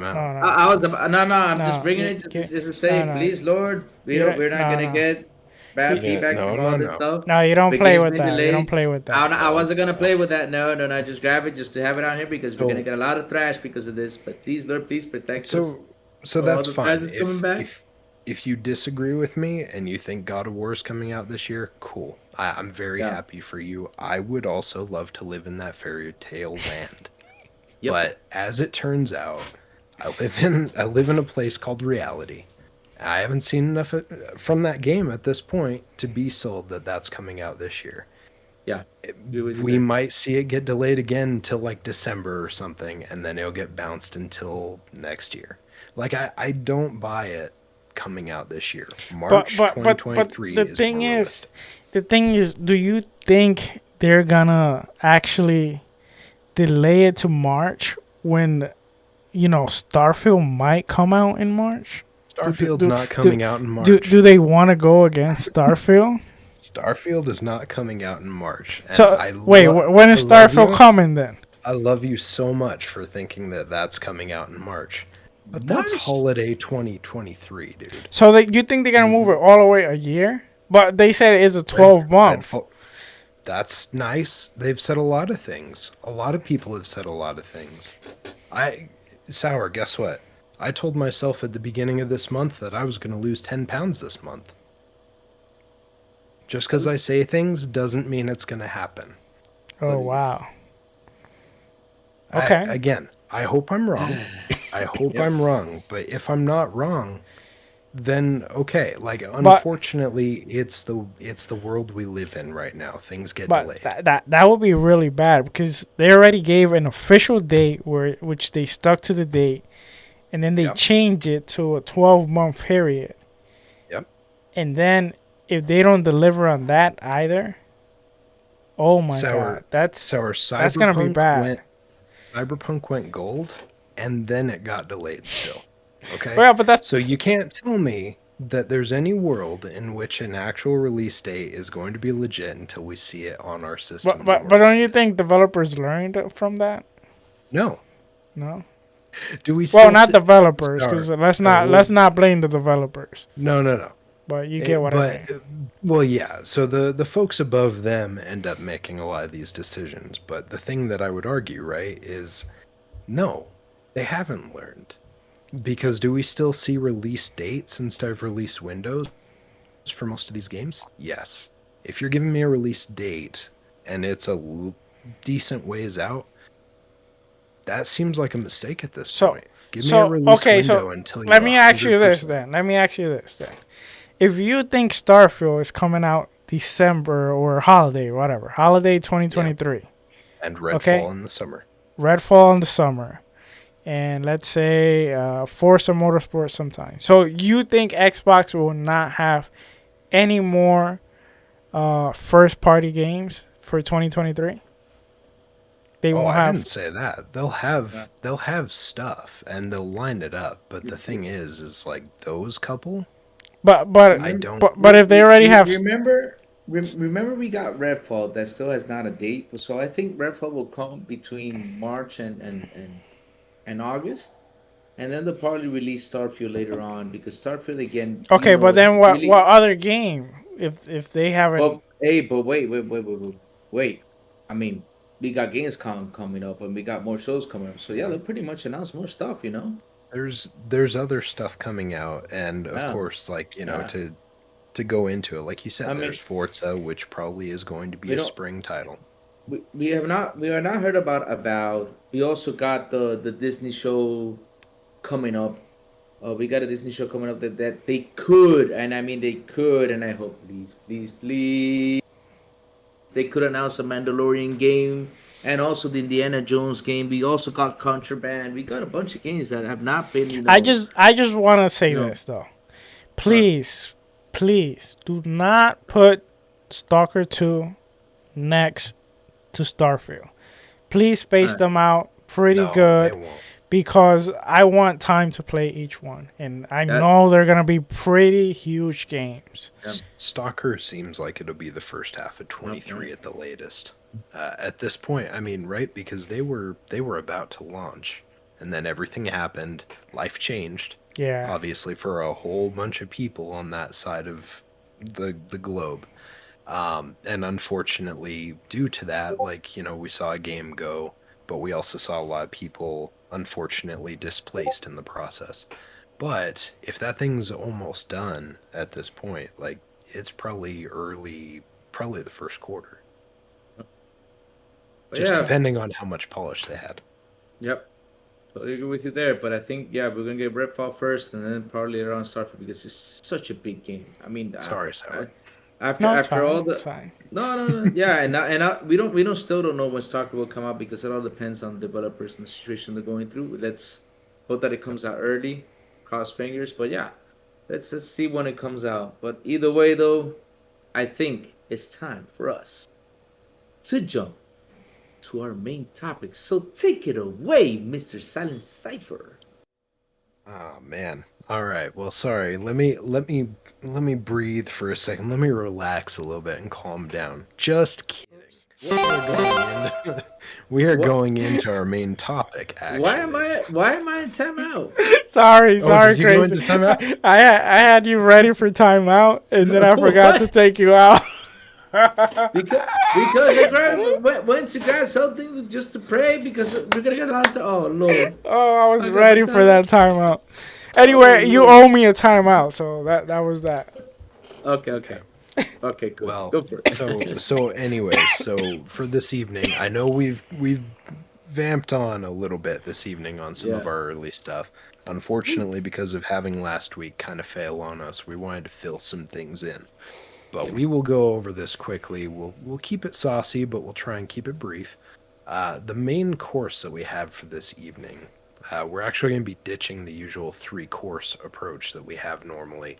And we're going to go into just one big, full, single format feast at this point. So this week, Microsoft ended up providing their side of Sony's claims regarding the Call of Duty, the Call of Duty Actibliz situation, and just the deal in general, but mainly focused on the Call of Duty side of things. So, Sour, do you have that screenshot by chance? Oh, yes. Just a second, right here. Okay. So So, let's see. so Sour's Well, gonna go ahead and put. let Okay, me go there you real go. quick. Let me do a quick shout out real fast, guys, because Okay, we got yeah. a bunch of new people here, which we didn't shout out. Let's start How it from the. covers Louis. Yeah, Why you're do sorry. why why do y'all gotta cover me? I mean, that is so much bullying. Well, Crazy, do your Why? shout outs. do your shout out, man. Okay. Let's start off with the big Plume that is here with us. Plume, what's up, bro? The fifth horse, man. He was hanging out with us on Monday. Thank you, fifth horse, for hanging out with us for the testing. We had a lot of fun. Hello, Ham Solo. Did I shout out Ham Solo? Yeah, I think I did. But anyway, shouting him out again, Ham Solo. Eternal Shaddai, mi hermano, como tú estás de Puerto Rico. Victor Click, hermano mío, qué bueno ver usted por aquí también. Axel Libreto no abierto. Buenas noches, Henry Cabrera. Sabo, sí, yo cada vez me parezco mucho más a Superman. Los otros días tú supiste que me dio like en YouTube. Ya tú sabes, mi hermano. Thank you for hanging out with us. Who's in Mentira, here? he's lying. Mentira no. I have proof. But anyways, back to you, brother Silent. All right. Well, yeah. So Sour's got it on the screen right now. So in the screenshot, you get to see the terms and conditions that Sony includes in their contracts for games that they decide to market. Now, you can take a peek at it if you're interested in diving into the legal jargon version. However, I've also run it through and kind of tried to break it down a little bit, just to make a more simplified layman's version, just because it is a lot of just legal jargon speak, right? It's a lot of lawyer and company speak. So without further delay, let's jump into this saucy, little bit of detail. So, quick breakdown of the section. So section 1.9.1 at the top, basically what that's saying is it's stating the game is not to be advertised as if it were on other services. So marketing rights restrictions, basically. So during the contract, when you're tied in with Sony, you are not able to advertise this like it's coming out on other systems. You see it all the time, like in all of the shows. And let's be fair, right? Like with a lot of these things we're going to hear, most of the companies do this. So like when Microsoft is showing off a game at one of their showcases, they're not going to advertise that it's going to be on the Switch and the PlayStation and, the Google Stadia or whatever. They're going to advertise it like it's theirs. But that is one thing we know for sure, is that it is not to be advertised as if it's on other services. Now that's during the whole time by them. From what I understand, they're not supposed to advertise it like that either. They can say that it's on those, but they don't advertise it like that. So that always plays the same game like what we were talking about with Call of Duty. You look at Call of Duty right now, the way it's advertised, it sounds like it's only going to be on PlayStation consoles.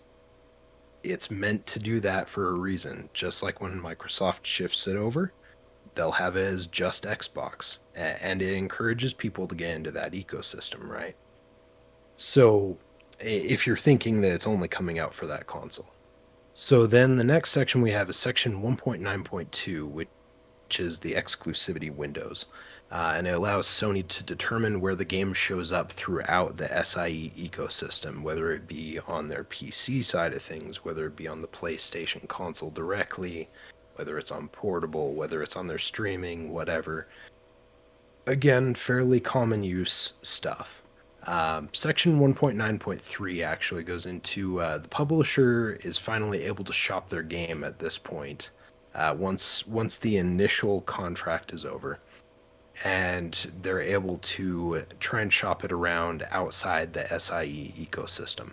But first, before they do that, um, only after Sony has the opportunity for negotiations and rights to refusal. So basically, they get first right to refusal when this game is done with its initial contract. So they can say, no, no, no, no, we're gonna hold on to you. We're gonna keep you in here for a while, so they can continue to delay it. I would venture a guess that's probably what we saw with Final Fantasy. Same type of thing. Get a 1 year thing, and then after that's done with, they get to basically bait them along for an extra year or however long they agree on the terms. So, section 1.9.4, it states basically like if there isn't an agreement found between the publisher and Sony in a 120-day or 4-month window, that the publisher can shop to other potential suitors finally for their services or ecosystems. But, and there's a big but tied to this, and they try and make it sound good, but they have to let Sony in on what the details of the offer are in regards to the agreement, the financial aspects of it, the window, all that stuff. They have to give all that information to Sony if they are going outside of the SIE ecosystem, which gets a little cringy, a little dark. Like if someone's going to go out of your ecosystem, I get you want to understand what the other person's offering, but forcing them into basically giving like talking shop and giving them the inner workings of another company is just kind of just gross. I don't know. I get it. It's business. I understand the reasoning for it. But in general, basically, what we're reading over this that Sour has up on the screen right there, with the statement and details, we're basically finding that it becomes very clear that Sony has set up to be able to lock game studios, or games in general, basically up in like an exhaustion tactic, essentially, to continue the delay process and keep this thing from going on to other systems for a longer period of time. You've got the 120 days. At the end of that, you've got another like 60-day. So they can string this on for a long time. At the end of the day, it's business. Both companies try to protect their bottom line. The issue that Sony wants to dictate, or they basically want to dictate the terms, and they don't want anyone to make decisions for them on it. They want to be making all the decisions, and not from a position of weakness. They want all control across the board when they're doing this. So I think one of the things that I would ask just right off the bat is, Sour, with this extra information that we've just gotten, and we've actually gotten to see some real paperwork on some of this stuff, how does this make you feel? Like, what's your initial gut impression when you kind of read over it? Well, for me, it's been a real like roller coaster because at first I was a little bit annoyed about this, and then I started hearing other people see what they thought about it. I ran into, I don't remember who it was, but they kind of explained it on the Sony side, because I always like to getting both perspective of the coin, because I don't want to be too biased on things. And they explained it in a way that I kind of was convinced for a little bit, but then after I thought about it, I was like, wait a minute, it's not the same thing. And the way they explained it, where they kind of convinced me for a while, was they explained it kind of like the sport clause, where in sports, they do the same thing with players, where they contract a player, and then they give them these clauses where, like, before they can sign somewhere else, they gotta go through them and all that. And the way they explained it, oh sure, it was pretty convincing, but at the same time, this isn't a sport thing. It's not like I want to route for Sure, I have a preferred platform, but at the same time, I want to play as much games as possible. And these games are not being created by your actual, like, it's not some of these games are not being created by Sony. So the fact that you're doing these kind of contract, you're kind of hurting me. So I think of things in the way as a consumer, not like many people where they just think about it like as a fan of a, like, if this was sport. This isn't sport. Like, I don't care. I, to be honest, sure, Xbox right now is my preferred platform. I got an Xbox podcast, but at the end of the day, is Xbox doesn't give me what I want, I'm gonna jump out and I'll go back to PC, or I'll even move to the competition if I have to, because gaming for me is just a hobby, and I enjoy it, I love it, and value is what brought me into Xbox at the end of the day, because I play all kind of games. I could jump from a side scroller to a 3D RPG, third person to a first person shooter. I'll play any type of game, Fake games. Sure, fake games, like you said. I'll play any type of game as long as I'm enjoying the game. That's the point of games. You have to enjoy them, and some games are not for everyone, But anyway, the point is that I don't view it as my company is winning or the other company is winning. I view it as, what am I going to get out of this? And these contracts, they don't help us, the consumer, in no way. They don't. All they're doing is they're blocking us. They're blocking a certain group from having to play these games. So my question to them is, why not use this money rather than blocking things, to bringing things to your platform, so you can make your users, your consumer, happier? I don't know. Much like what they ended up doing with Destiny, right? Is like, if you want to do this, like, put your money where your mouth is, and actually using common sense tactics, use it to bolster up a studio, right? Yeah. Instead of playing schoolyard bully and being like, oh, I'm gonna keep it away from your system for a while. Like, Phil Spencer did the same thing with Tomb Raider back in the day. He got his lunch eaten for it. And, it's like, I get it. Again, I understand the business tactics. I understand the reasoning for it. I was stoked because it was in my ecosystem. But in a scenario like this, like, if you pull something like that on the opposite side and I don't have access, it's hurting the gamers. Yeah, but even that, I don't find it as offensive, because, like, for example, I would love to play the new Final Fantasy VII. Like, I had a PlayStation 1, and that was one of my favorite games for PlayStation 1. And they have it locked down. But in a way, I don't mind it, because, maybe I'm wrong, but I think with the deal, they helped in the development. Maybe I'm wrong out of this. Okay, they helped in the development. Yeah. So in a way, it's a different kind of contract, rather than you have this game almost, you created this game, but I want to block the other platform from the competition from putting it on their platform, because we don't want them to do better, or to we just want to block it, rather than, because why not? Like, I wouldn't have a problem is the contract will be like, okay, we want your game on our subscription service, which is PlayStation Plus or whatever. Yeah. So that's why we don't want it on Game Pass. I got no problem with that. That's competition, Yeah.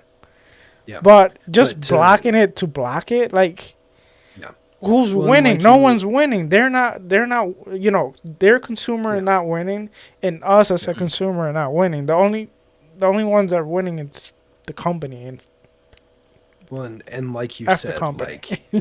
like you know, there for a minute, like yes, do they see a big cash injection for doing this deal or whatever? Like yeah, sure. Do they see it in a walled garden? Like again, that goes back to the whole thing. Like you can fault Microsoft however you want to on it. But the thing that you do have to give credit for is the fact that you can play a lot of these games on PC and Xbox and cloud. Like there's multiple points of access for these games. At this point, currently, it's not that as much for Sony. Sony's starting to dip into PC. So if someone gets locked in on one of these deals, like you're basically kneecapping their growth because they're only going to get so many users that are going to actually play the game. Sure, you've sold, say, 20 million units or something. Well, that's nice, but that's not how many units of that game you're going to sell. Because the majority of the people who bought that system are probably there from Madden or like a yearly title, anyways. It's the diehards that are going to come in for your Final Fantasy or whatever. So, like, that number is going to be so much smaller.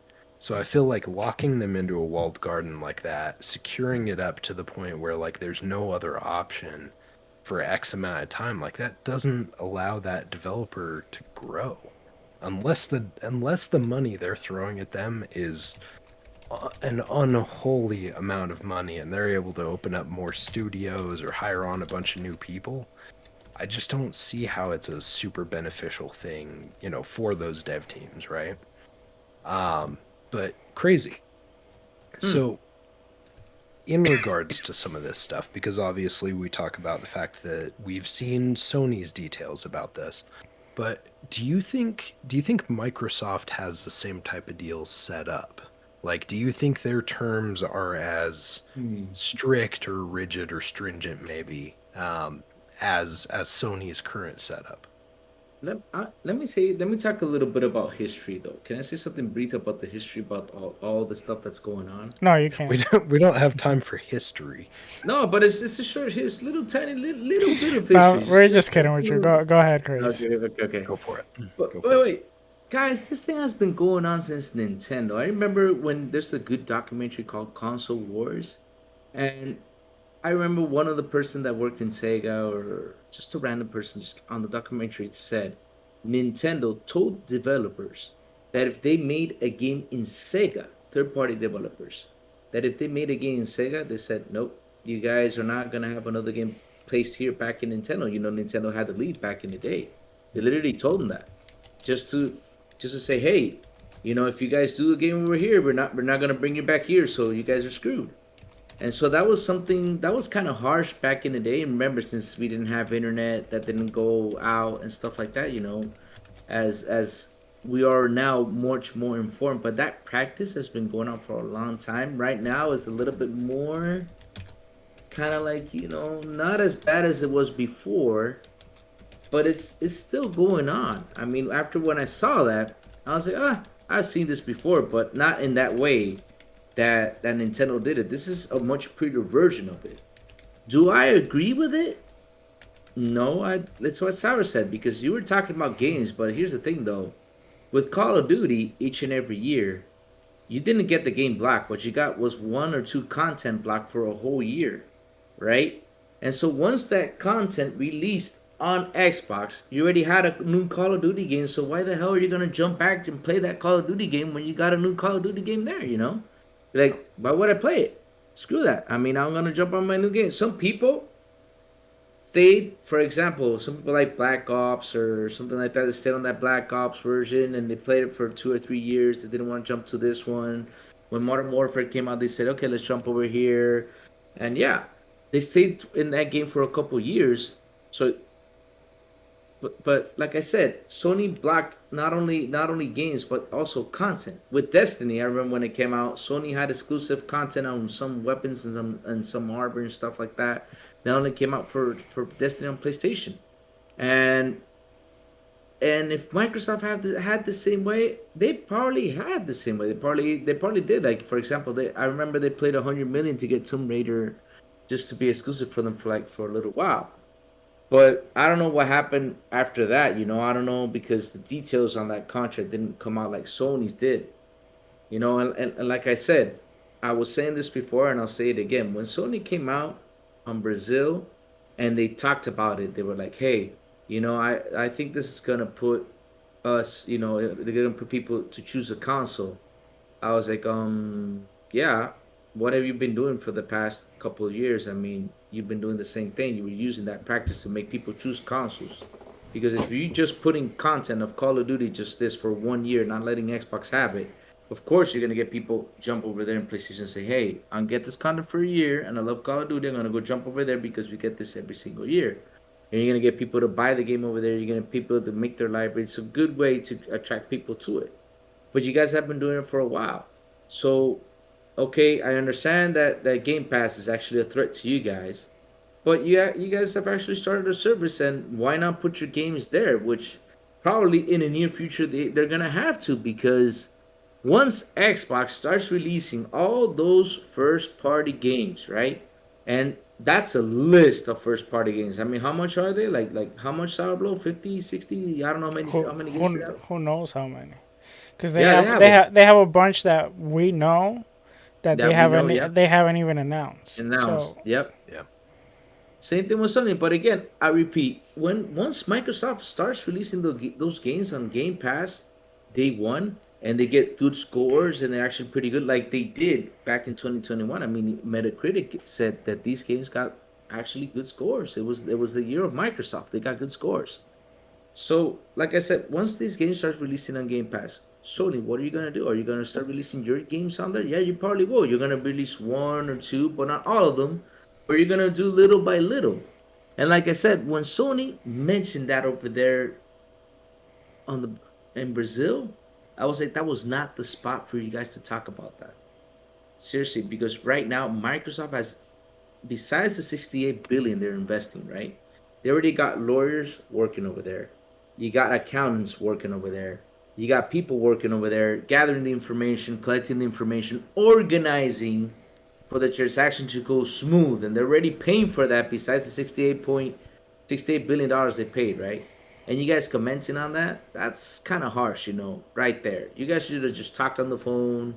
So that way, this boxing match just came through, which literally started a huge boxing match because Microsoft said, "Hey, you guys are gonna pull a 2013 on me again." They said, "No, it's my turn now. Let me pull my 2013 now that you guys did back then." And that's what they said. They said, "Hey, you guys are selling well. You guys sold double to one to us, and that's true. They sold 60 million consoles, right? Xbox did. PlayStation sold close to 120, double. They doubled their sales, and it's because all the stuff they did." And like I said, on the terms of the Microsoft side, I don't know how it was, but seriously, Sony, if I were you guys right now, I would pick myself up, sit in a corner, and let this one slide through because you guys really played it harsh. You really played that move harsh. And Microsoft, I'm glad on that side they came back to it because either way, I'm I'll say this again. I'm not up. Okay, Call of Duty games coming to Game Pass Day 1. Okay, that's so cool. Yeah, fabulous. That's fantastic. Okay, but I'm worried more about the people that are working at Activision Blizzard and those games coming on there. That's yeah, something that really worries me a lot more. And I hope that the buy does go through because I don't want those people to be jobless or lose their jobs or go somewhere else. And that would mean that would be the end of all those great games that are there. So seriously, I focus on the people first, and I hope that Microsoft and that purchase does goes through 100%. And when it does, those people have a safe work environment and they can work the games they want to work at, because basically all of them have been working each and every year on Call of Duty. They could, I mean, when was the last time we got a StarCraft game? It's been years. Look at World of Warcraft. What World of Warcraft was and what it is now is not the same.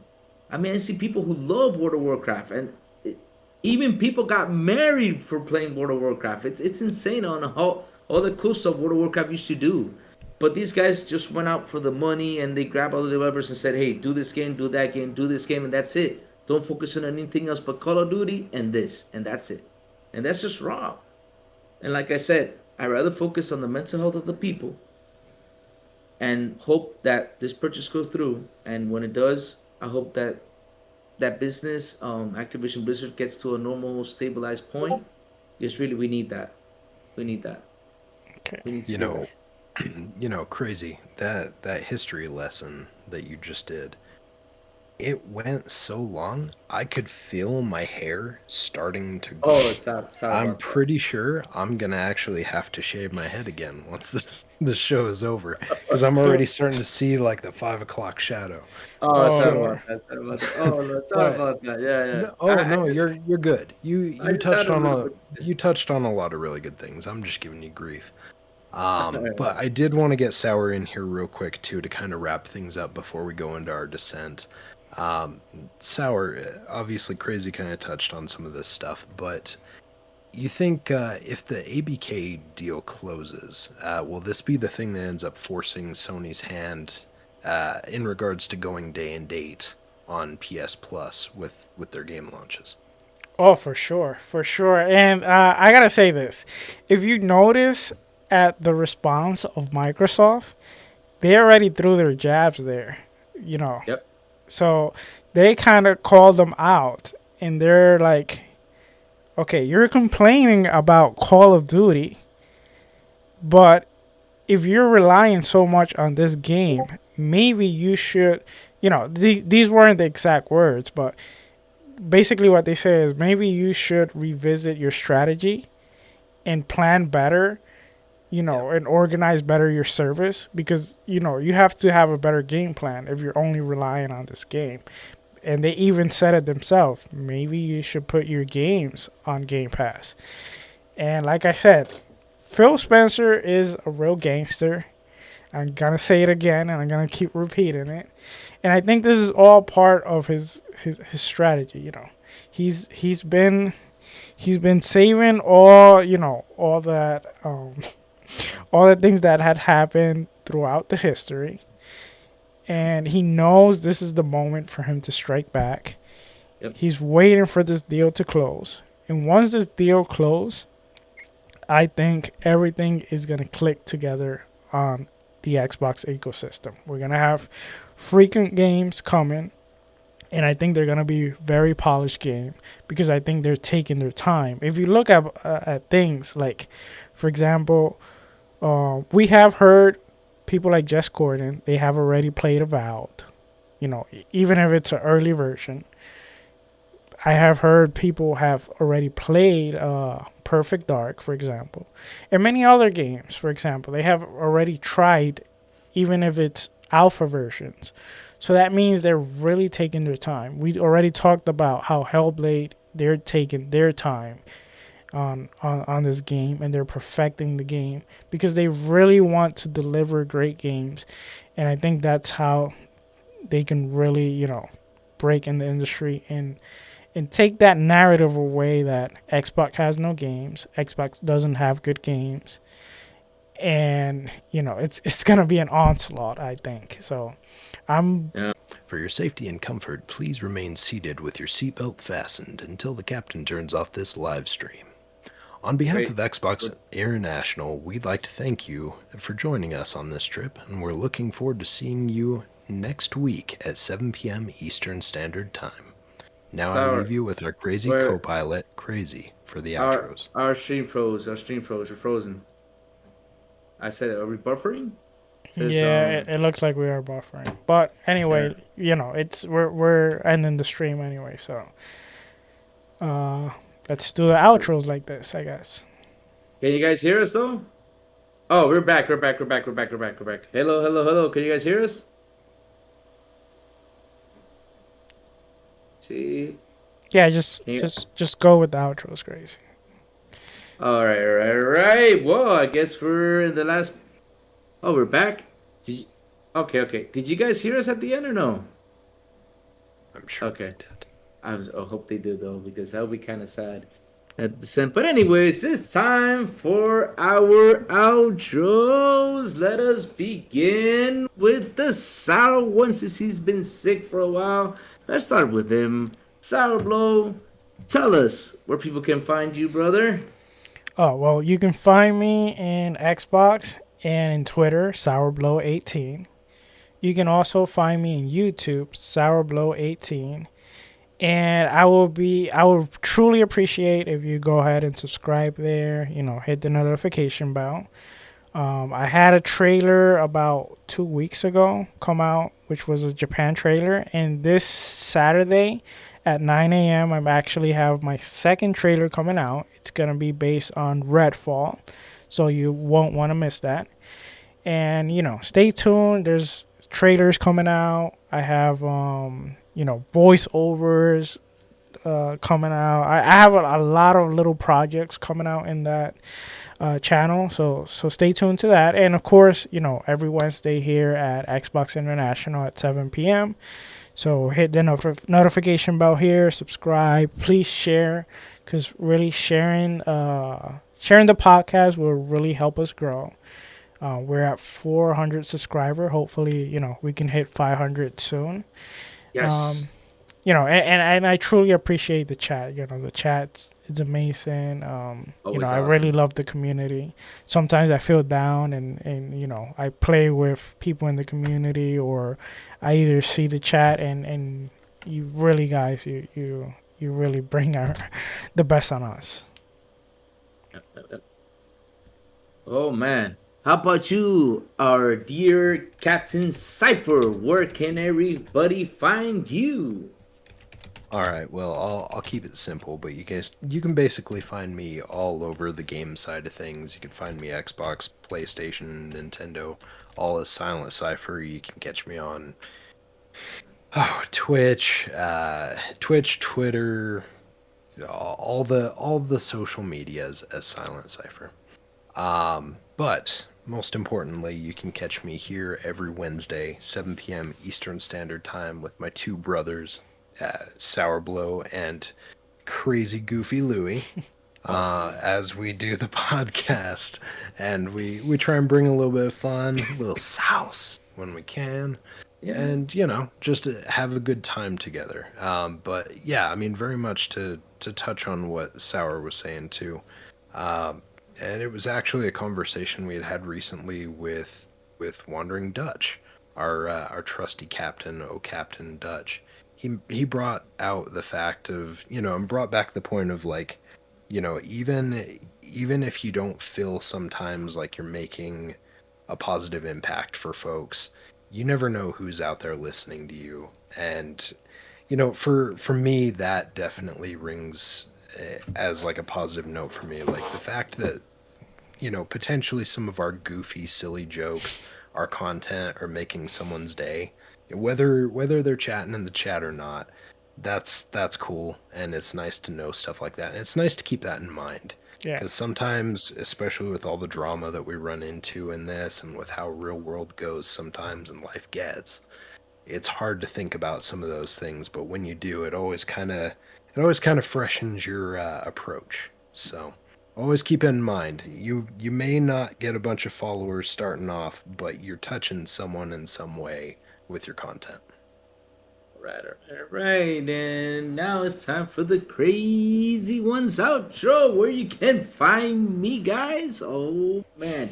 You can find me on Twitter at Crazy Louis Gaming, where I always say good morning and bring out those positive vibes and get people happy and on the go, and also do promo videos. Yep. To get people all hyped and all excited. So yes, follow me on Twitter at Crazy Louis Gaming. And as always, each and every single week here at the Crazy Louis Gaming YouTube channel, doing Xbox International at 7 p.m. ET, 4 p.m. PT, with my brother Silent Cypher and Sour Blow.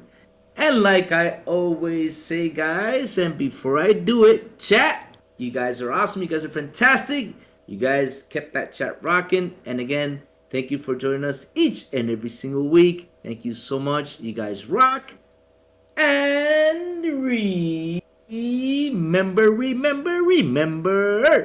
Let's go. Let's rock. And let's get crazy. Yes. See y'all next Wednesday. Bye-bye.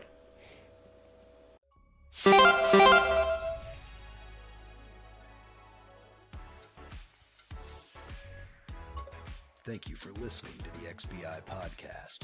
Please make sure to like and subscribe on the way out. We'll see you next time.